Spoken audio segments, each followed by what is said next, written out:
एक शहर में सुनील नाम का एक इंसान रहता था। सुनील एक कपड़ों की दुकान पर काम करता था। उसकी बहुत साल पहले शादी हो गई थी।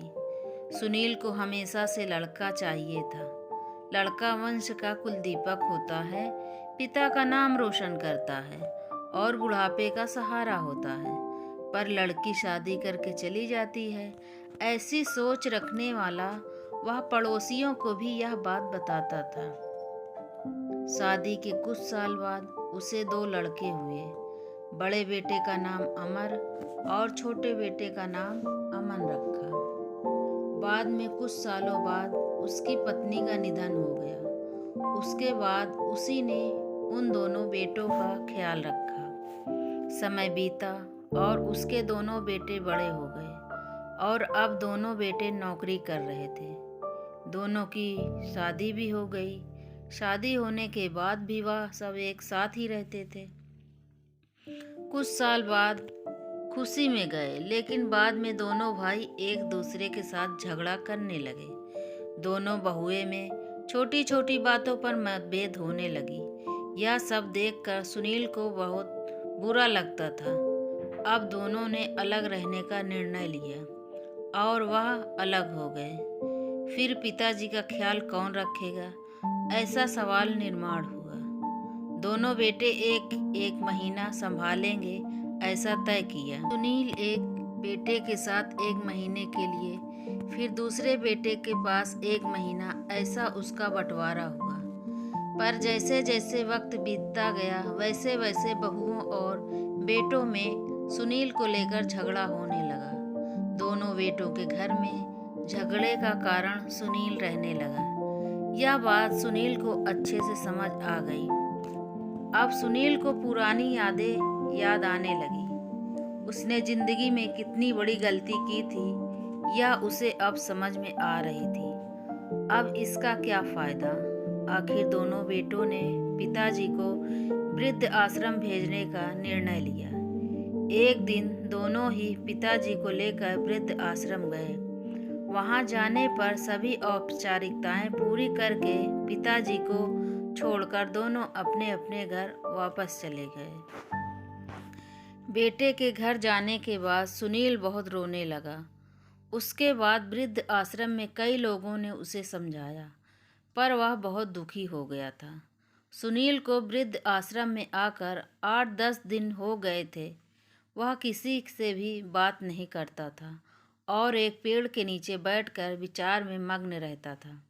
वहाँ के लोग उसे पूछते थे, पर उसने किसी को भी कुछ नहीं बताया। कुछ दिनों में वह एक व्यक्ति में थोड़ा बहुत बोलने लगा। बाद में दोनों की अच्छी दोस्ती हो गई। एक दिन वह दोनों बैठे थे, तब वह व्यक्ति सुनील को अपनी कहानी बताने लगा। वह बोला कि मुझे एक ही बेटा है। वह मेरे साथ छोटी छोटी बातों पर झगड़ा करता था। इस बात को मैं बहुत ऊब गया था। उस वजह से मैंने वृद्ध आश्रम में रहने का निर्णय लिया। मुझे कभी कभी लगता था कि मुझे बेटे के साथ साथ एक बेटी भी होती तो कितना अच्छा होता। कदाचित आज वह मेरे बुढ़ापे की लाठी बन सकती। उसका बोलना सुनकर सुनील और ज़्यादा दुखी हो गया और वह बहुत गहरे विचारों में खो गया। सुनील को दुखी अवस्था में देखकर उसके दोस्त ने पूछा, क्या आप सोच रहे हो? आपके सामने दिखने वाले दो व्यक्तियों में से एक हमारे वृद्ध आश्रम के मालिक हैं। उनका नाम संगम सेठ है। दूसरी उनकी बेटी है, उनका नाम आरती है। वृद्ध आश्रम का सारा काम उनकी बेटी संभालती है। संगम सेठ इनको एक बेटी है। बेटी माँ और पिताजी से बहुत प्यार करती है। उतना ही प्यार वह वृद्ध आश्रम के हर एक व्यक्ति से करती है। सुनील सिर्फ उसकी तरफ देखता ही रह गया और उसका मन और भी ज़्यादा दुखी होने लगा। रात होने लगी थी। हर एक वृद्ध अपने अपने रूम में जाने लगे। सुनील भी उसके रूम में जाता है। रात का खाना जल्दी खाकर सब लोग सो जाते हैं। सुनील को उसका भूतकाल याद आता है। सुनील की शादी होने के बाद उसे पहली बेटी हुई थी। उस वक्त उसे बहुत गुस्सा आया था।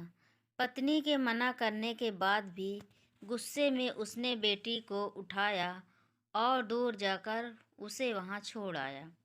पर अब पश्चाताप करने के सिवाय कोई रास्ता नहीं था।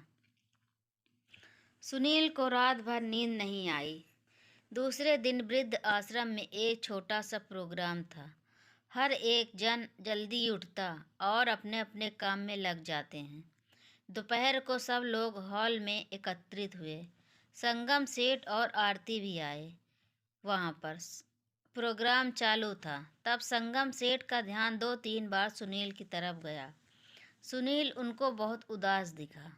उनको लगता है कि शायद उसकी तबीयत अच्छी नहीं होगी। प्रोग्राम खत्म होने के बाद वह सुनील से बात करने के लिए उनके पास जाते हैं। वह सुनील को दुखी होने का कारण पूछते हैं।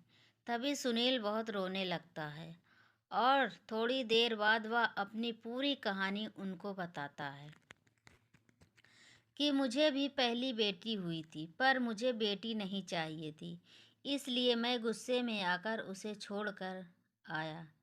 आज जब मैंने आपको आपकी बेटी के साथ देखा तो मुझे समझ आ गया कि बेटी कितना प्यार करती है। मेरी बेटी भी मेरे साथ होती तो मुझे यह वृद्ध आश्रम में रहना नहीं पड़ता। मेरे दोनों बेटों ने मुझे दुख के सिवा कुछ नहीं दिया। मैं अपने पापों की सज़ा आज भुगत रहा हूँ। सुनील की सब बातें सुनकर संगम सेठ को मन में बहुत दुख हो रहा था। दुखी होकर सुनील को बोलते हैं कि यह मेरी बेटी नहीं है। मुझे यह नदी किनारे मिली थी। मैं उसे घर ले आया और बहुत प्यार से बड़ा किया है। मैं और मेरी पत्नी उससे बहुत प्यार करते हैं और वह हम दोनों को भी उतना ही प्यार करती है। पूरी कहानी सुनने के बाद सुनील बोलता है कि मैंने मेरी बेटी को भी नदी के किनारे मंदिर के पास छोड़ा था। यह सुनकर संगम सेठ को थोड़ा गुस्सा आया। वह वहाँ से निकलने ही वाले थे। तभी उसी वक्त सुनील से पूछते हैं कि आपकी बेटी का बर्थ मार्क वगैरह आप बता सकते हो क्या? सुनील ने तुरंत जवाब दिया, हाँ बता सकता हूँ। उसके बाएं हाथ पर और पैर पर एक एक उंगली ज़्यादा थी। यह जवाब सुनकर संगम सेठ को विश्वास होता है कि आरती उसी की बेटी है। यह सब सुनकर संगम सेठ वहाँ से चले जाते हैं। चले जाने के बाद आरती वहाँ पहुँचती है और वह सुनील को बोलती है कि मैंने आप दोनों की पूरी बात सुन ली है। आपने मेरे बारे में जो भी कहा वह सुनकर मेरा मन बहुत दुखी है। एक पिता खुद की बेटी के बारे में ऐसा निर्णय ले सकते हैं, यह सुनकर मुझे बहुत बुरा लगा। आपने जो भी किया वह बहुत गलत था। आपने मुझे बेटी बोलने का अधिकार खो दिया है। आपकी बेटी होकर भी आप मुझे रास्ते पर छोड़कर चले गए थे और मैं उनकी बेटी न होते हुए भी उन्होंने मुझ पर जान न्यौछावर कर दिया। इसलिए वही मेरे सच्चे पिता हैं। आप इस वृद्ध आश्रम में रह सकते हैं, पर आज आपने उनके सामने जो बोला है वह फिर कभी भी उनके सामने मत बोलिएगा, क्योंकि आज तक मैंने उनको इतना दुखी कभी नहीं देखा। इतना बोलकर आरती वहाँ से चली गई। सुनील सिर्फ आंखों में आंसू लेकर उसकी तरफ देखता रह गया और अपने नसीब को दोष देता रहा। दूसरे दिन सुबह किसी को कुछ न बताते हुए सुनील वृद्ध आश्रम छोड़कर चला गया।